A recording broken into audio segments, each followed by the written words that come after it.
bienvenidos a mi canal. El día de hoy les traigo la segunda parte del Wrap Up de noviembre. Siguiendo un poco la línea de lo que han visto en Wrap Ups anteriores, aquí va a haber libros, mangas y audiolibros.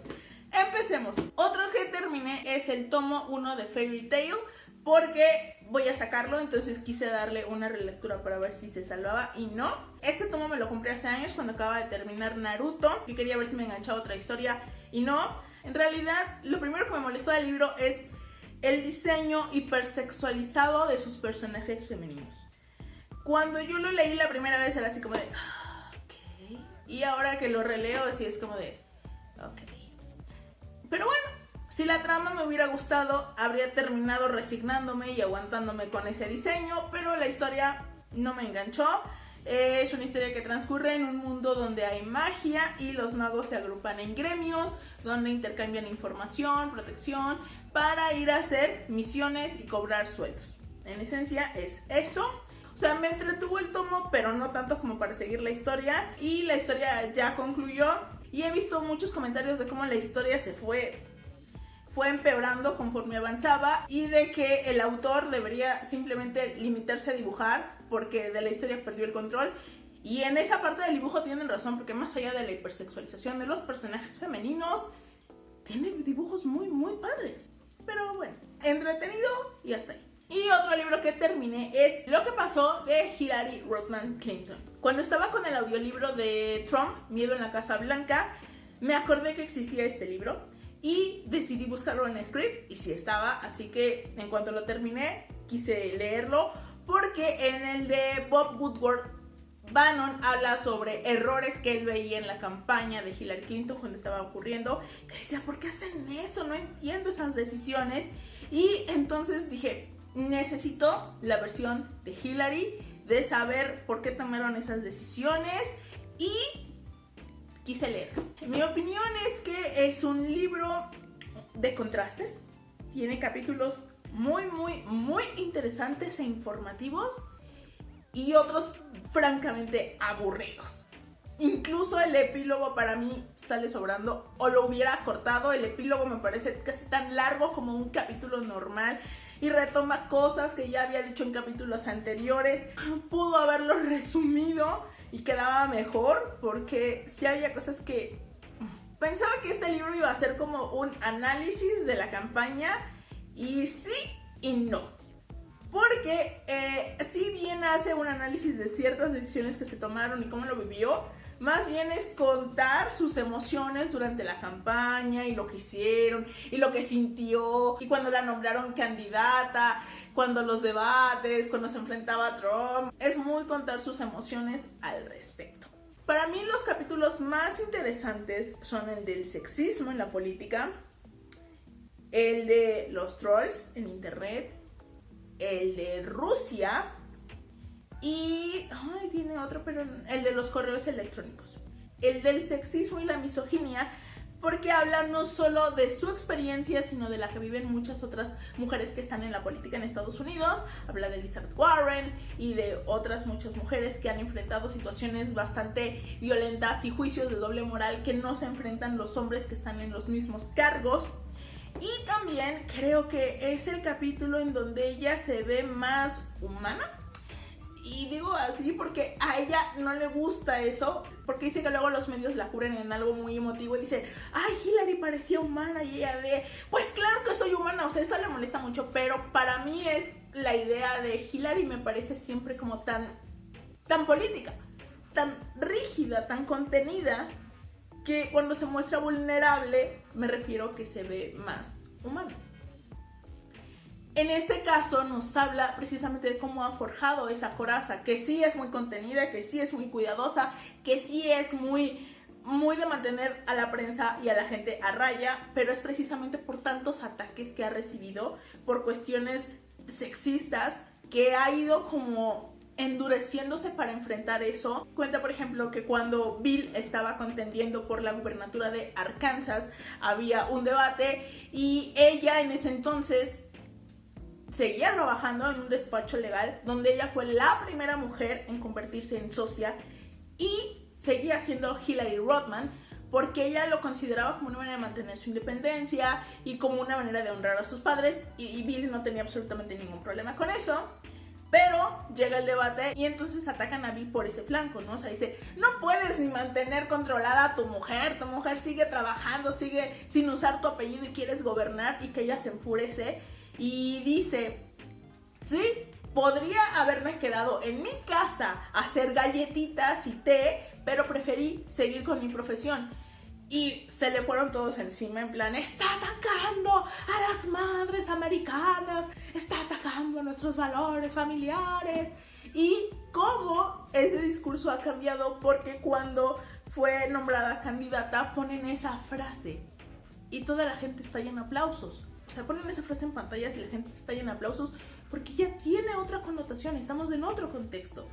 Pero sobre todo ese sexismo, ¿no? Y cómo lo van manejando en la prensa. El de sus correos me pareció necesario porque, bueno, aunque yo seguí la cobertura, tampoco vivo en Estados Unidos. Entonces tenía como una idea de los correos y bueno, ella lo explica y dice, sí, fue un error estúpido, fue un error muy tonto, pero todo fue debido a que yo no soy nativa digital y para mí era lo más fácil y no había ningún protocolo que dijera que eso no se podía hacer, y todos mis antecesores lo hicieron pero no fueron atacados. Incluso el que me siguió estuvo un año usando su cuenta personal, y como el tema de los correos dominó la narrativa de la campaña política. Comparándolo con el de Bob, Bannon decía, es que Hillary no... Comparándolo con el libro de Bob, Bannon decía, es que Hillary no le habló a la clase media, no habló de economía, todo lo convirtió en una campaña contra el racismo, contra el sexismo, todo eso. Y yo también tenía un poco esa visión, porque era una manera de combatir el discurso de Trump y decir, bueno, nosotros no hacemos esto, pero Hillary dice que no es cierto y muestra como muchas estadísticas y cuenta análisis que se han hecho en otros medios, de que habló mucho de economía y fue a ciertos lugares donde sabía que no iba a ganar, pero trató de presentar como sus proyectos económicos y toda la cosa, pero al final, pues la cobertura de la prensa hizo parecer que no, que eso no se tocó. Entonces también hay como un cuestionamiento a la prensa, en cómo la prensa, para tratar de escapar de esa idea de es que están favoreciendo a los demócratas, había una falsa equidistancia en la cobertura contra Trump y contra Hillary. Pero también creo que el libro a mí me refleja una persona un poco soberbia que no ha podido hacer análisis de muchas cosas, de cómo fueron las decisiones que tomó, que también entiendo que no es fácil. Hay un momento en el que Hillary dice que tuvo que aceptar que mucha gente no votó por Trump porque quisieran a Trump, sino que era contra ella, y aceptar que le caía mal a millones de personas era algo doloroso, pero que tenía que asumir porque no podía llevarlo como una carga encima. Pero también tiene partes donde dices, Hillary, ¿qué onda? Por ejemplo, cuando dice que se encuentra algunas mujeres que le pedían perdón por no haber votado, y dice, ¿por qué no votaron? Ustedes, era su responsabilidad. Creo que ni por aquí se le pasa el ponerse a pensar por qué no convenció a esas mujeres que a lo mejor eran gente cercana a sus posibles votantes. ¿Cómo es que no pudo convencerlas de que votaran por ella? Eso ni se le pasa por aquí.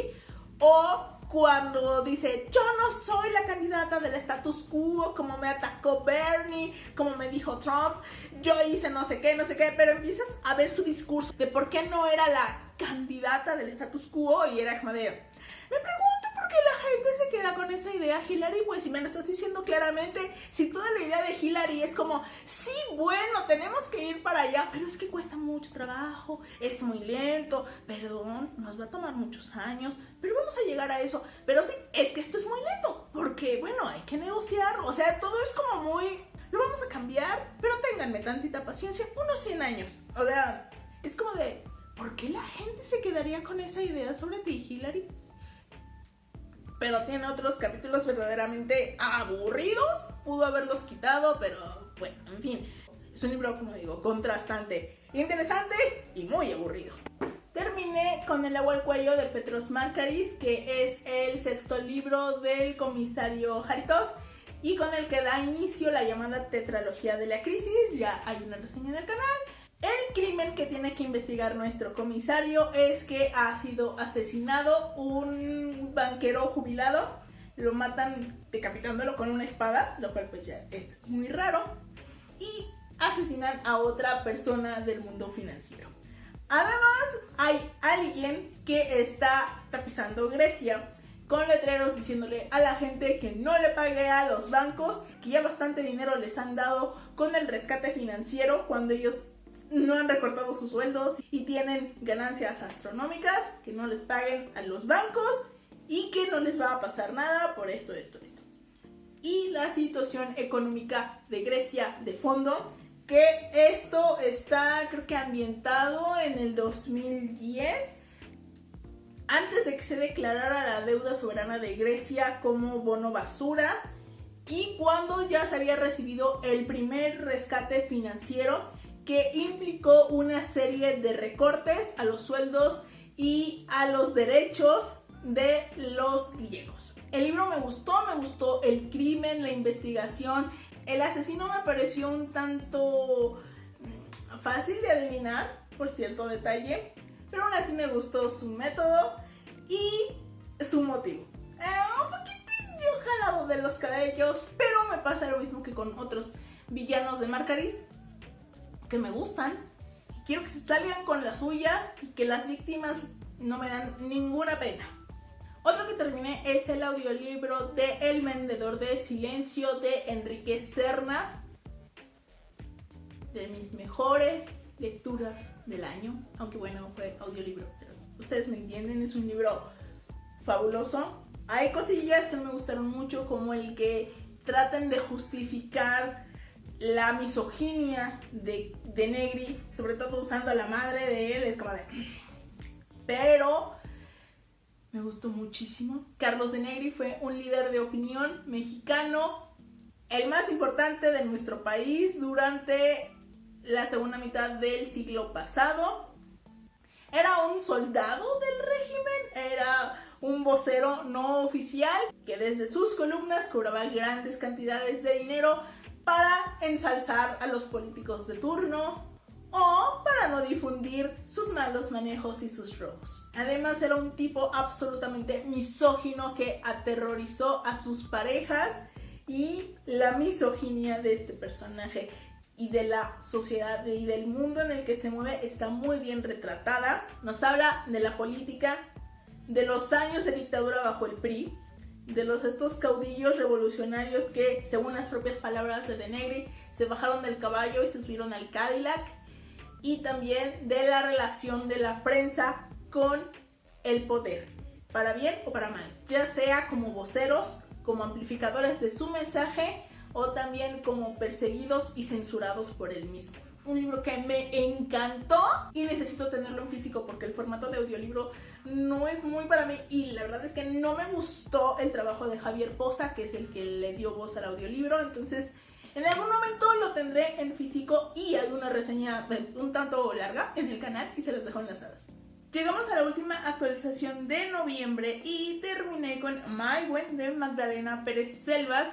Con estos dos libros que les voy a hablar voy a ser muy concreta porque va a haber reseña, y de hecho de Maigüen no solo va a haber reseña, sino que habrá entrevista con la autora, porque este es un libro que encaja a la perfección en la dinámica República de Autoras. Es el primer libro de esta autora y es una novela de caballería con fantasía y me gustó mucho.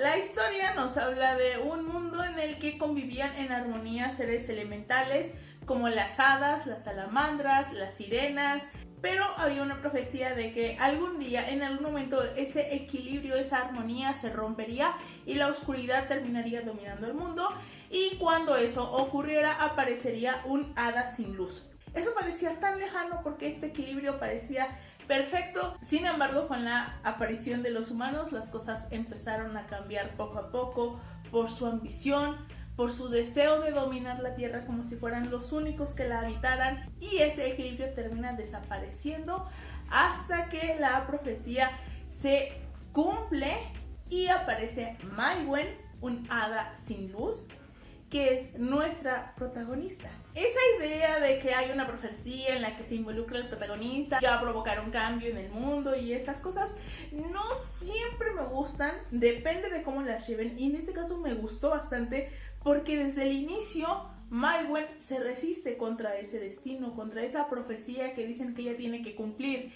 Y esto es en el inicio, ella en un determinado momento, siguiendo un impulso justo, termina como aceptando ese destino y toma una decisión que es una mala decisión y que tiene consecuencias. Entonces ya desde ahí nos hablan de que el camino de Maigwen no va a ser fácil, y no, en realidad tiene que atravesar varias cosas, varias etapas para llegar a un muy buen final. Me gustó mucho el desarrollo del personaje. Bueno, el personaje de Andor también me encantó, o sea, así como de...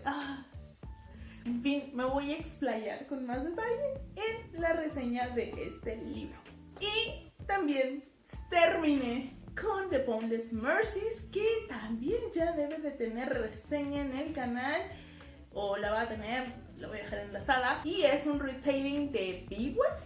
Nos habla de 4 mercenarias, las Mercies, que son unas mercenarias piadosas porque se encargan de dar muerte a las personas que se quieren suicidar o que están en una enfermedad terminal o sus familiares, y van de pueblo en pueblo haciendo su trabajo. Pero nuestras protagonistas están hartas de ese camino, están hartas de la muerte, y especialmente nuestra protagonista está harta de la vida rutinaria y quiere gloria, quiere reconocimiento, quiere lucha. Y cuando escuchan que un reino está siendo atacado diariamente por un monstruo y el Herald de este lugar ha ofrecido una recompensa a quien mate al monstruo, deciden ir a cazar al monstruo o morir en el intento.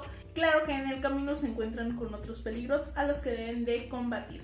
El libro me gustó, aunque hay algunas escenas que en mi imaginación sonaban mucho más épicas de cómo resultaron, pero lo disfruté.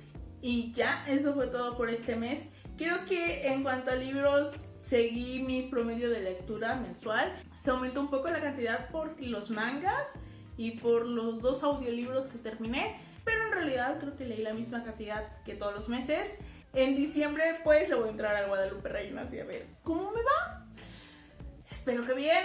Los años pasados he leído 7 libros, o sea, nunca he concluido todas las consignas. No es mi meta ni mi opción acabar las 10 consignas, pero procuraré elegir libros pequeños que me ayuden a acabarlos rápido y recurrir a los audiolibros para poder avanzar un poco más. ¿Lo lograré? No lo sé. Ya veremos. Espero que me acompañen durante diciembre porque estaré preparando algunas cosillas especiales para despedir el año. Eso fue todo por el día de hoy. Muchas gracias por acompañarme y nos vemos en el siguiente video. Adiós.